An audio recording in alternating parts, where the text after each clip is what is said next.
Nagpabiling naka-self-quarantine si Davao City Mayor Inday Sara Duterte. Kumusta kaha ang iyang kahimtang? Ania report.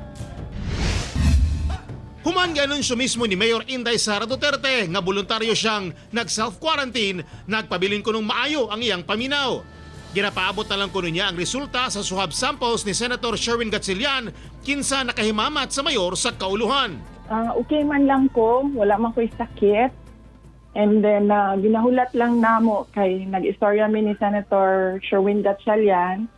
Nag-ingon siya nga magpa-test daw siya karong hapon. Maghulat na lang ko sa iyahang test. So kung mag-negative siya, mananghid ako sa City Health Office nato na kung pwede gawason ako. Gibutya ko sab ni Mayor Sara nga ang usa siyang mga kasambahay nga nagdaot ang lawas negatibo sa COVID-19. Naa siya ubo, sipon, tanan, flu-like ang iyahang symptoms.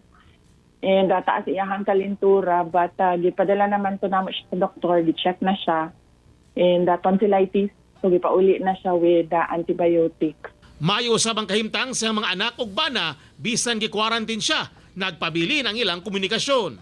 O na sila naka-isolate man good ko, so about more than 24 hours na may wala magkita, but they're okay kay nagapadala man ang mga yaya og picture nila. Nang hinaot ang mayor nga sa labing daling panahon, masayra na niyang negatibo siya sa COVID-19 aron mobalik na sa normal ang iyang pagpangalagad sa dakbayan. Ako si Teco Campo para sa One Mindanao.